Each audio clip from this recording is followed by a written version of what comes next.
বৃদ্ধির মূল কারণটা কি? দেখুন, ওষুধের দাম বৃদ্ধির যে কারণগুলো থাকে সেটা কিন্তু পুরোটাই নিয়ন্ত্রণ করে কেন্দ্রীয় সরকার।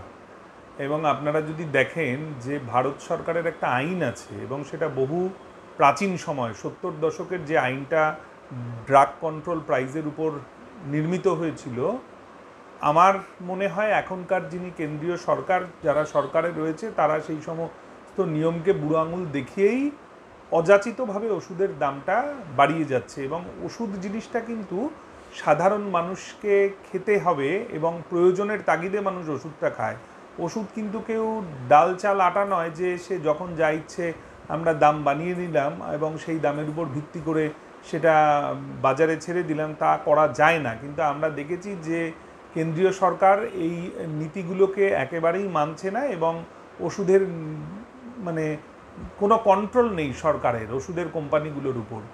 এবং সবথেকে যেটা বড় বিষয়, আমরা দেখলাম যে যে সমস্ত কোম্পানিগুলো ইলেকটোরাল বন্ডের মাধ্যমে প্রচুর পরিমাণে বিনিয়োগ করেছে সেই সমস্ত কোম্পানির ওষুধগুলোই বেশ দাম বেড়ে যাচ্ছে। মানে মজার বিষয় হলো, এখন কোনো একটা ওষুধ ধরুন আপনার পরিবারের কারোর জন্য খুব প্রয়োজন, আপনি সেই ওষুধটা নিয়ম করে কেনেন এবং দেখা যাচ্ছে 3-4 মাস সেই ওষুধটা আউট অফ স্টক হয়ে যাচ্ছে, পাওয়া যাচ্ছে না। এবং তারপর যখন 3-4 মাস বাদে ওষুধটা আসছে তখন তার এমআরপিটা কিন্তু অনেক বেশি হয়ে যাচ্ছে। মনে করুন কোনো একটা ওষুধের 10টা ট্যাবলেটের এমআরপি ছিল 145 টাকা। এইবার 4 মাস ধরে ওষুধটা পাওয়া গেল না, যখন 4 মাস বাদে ওষুধটা মার্কেটে আসছে তখন সেই ওষুধটা হয়তো 15টার প্যাক হচ্ছে কি 20টার প্যাক হচ্ছে, একটু নতুন মডিফিকেশান হচ্ছে তার মোড়কে হয়ে তার দামটা বেড়ে যাচ্ছে 3 গুণ। মানে 10টা ওষুধ যদি 145 টাকায় পেতেন, আপনি যখন 4 মাস বাদে বাজারে আসলো সেই ওষুধটা পাচ্ছেন হয়তো 20টা ওষুধ যার দাম হওয়া উচিত 290 টাকা, সেটা হয়ে যাচ্ছে হয়তো 565 টাকা। এই যে একটা অ্যাবসার্ড হিউজ নাম্বার। এবার মানুষ তো প্রয়োজনে, মানুষের তখন দামটা দেখছে না, তখন তার প্রয়োজন লাগবেই, সে তখন এই ওষুধটা কিন্তু তার পরিবারের স্বজনের জন্য নিয়ে আসছে। এখন এই যে মাঝখানে কি হলো, কিভাবে দামটা বাড়লো, এটা কিন্তু সাধারণ মানুষ বুঝতেও পারছে না এবং মোটের উপর এটাতে ব্যাপক একটা ক্ষতি হচ্ছে।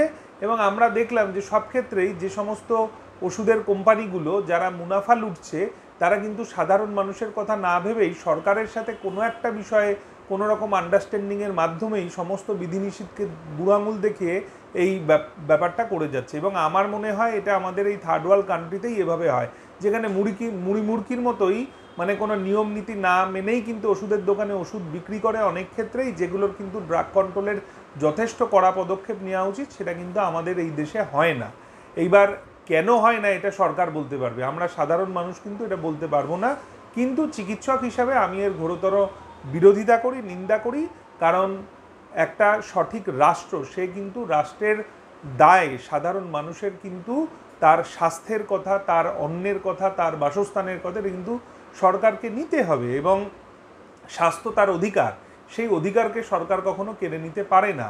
আমরা বাস্তবে দেখছি কিন্তু কেড়ে নিচ্ছে এবং সেই ওষুধের যে মূল্য, সেই মূল্য কিন্তু সাধারণের নাগালের বাইরে চলে গেছে, যার ফলে কিন্তু সাধারণ মানুষ ব্যাপকভাবে ক্ষতিগ্রস্ত হচ্ছে। কিন্তু সত্যি কথা বলতে কি, এর কন্ট্রোল যদি খুব তাড়াতাড়িভাবে সরকার না করে তাহলে অদূরেই বহু মানুষ আছে বিনা চিকিৎসায় বিনা ওষুধে মৃত্যুর দিকে ঢলে পড়বে। আগে আইনটা কি ছিল আর এখন কি হয়েছে? আগেও আইন যা ছিল এখনও আইন তাই আছে, আইনের কিন্তু পরিবর্তন হয়নি। কিন্তু আইনের নিয়ামক সংস্থা যারা আইনকে কন্ট্রোল করবে সেখানেই কোনো না কোনোভাবে দুর্নীতিটা ঢুকে যাচ্ছে, যার ফলে কিন্তু ওষুধের দামের নিয়ম থাকছে না। আইন কিছু বদলায়নি, আইন বদলালে তো তাহলে আমরা সাধারণ মানুষ যারা জানতাম যে এটা লোকসভাতে বা বিধানসভাতে আইন প্রণয়ন করে পাশ করা হয়েছে। বরং বেশ কিছু কিছু ওষুধের দাম মানে মাত্রাতিরিক্তভাবে বেড়ে গেছে, যেটা আপনি ধরাছোঁয়ার বাইরে। যে ওষুধটা একটা সাধারণ ওষুধ, সাধারণ ভিটামিন ওষুধ, ধরুন এটা বিকোসুল ট্যাবলেট পাওয়া যেত, মানুষ খুব প্রয়োজনে সেটা করতো, বা কেটে ছুঁড়ে গেলে একটা অয়েনমেন্ট লাগাতো, সেই অয়েনমেন্টগুলো যেগুলোর জন্য কোনো ডাক্তার দেখাতে হতো না, সাধারণ মানুষই কিন্তু গিয়ে বলে সেই ওষুধটা নিতে পারতো।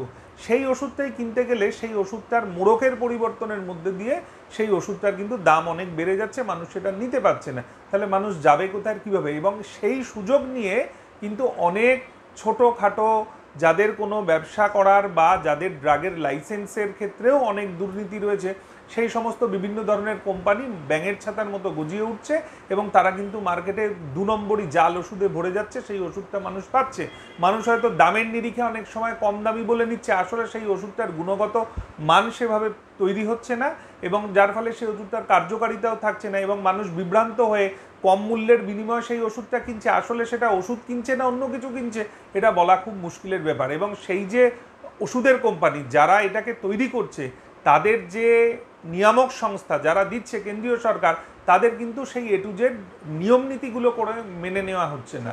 তার কিন্তু যদি সেটা মেনে নিয়েই করতো তাহলে কিন্তু, এবং যে কারণের জন্য মানতে গিয়ে বিভিন্নভাবে কেন্দ্রীয় সরকারের ট্যাক্স থেকে শুরু করে জিএসটি সমস্ত কিছুর থেকে অনেকভাবে বিভ্রান্ত হচ্ছে বলে আজকে মাল্টিন্যাশনাল কোম্পানিগুলো কিন্তু ভারতবর্ষে ব্যবসা করতে চাইছে না, বা ব্যবসা করলেও তারা তাদের সেই ব্যবসাকে গুটিয়ে অনেক কনসাইজ করে সংকুচিত করে দিচ্ছে, কারণ ইন্ডিয়ান মার্কেটটা করাপ্টেড হয়ে গেছে। ন্যাচারালি কি হচ্ছে, এই করাপশনের বিরোধিতা যদি সাধারণ পক্ষ থেকে ব্যাপক আকারে না হয় এবং সরকার যদি কন্ট্রোল না করতে পারে, তাহলে বহু মানুষ বিনা চিকিৎসায় মারা যাবে।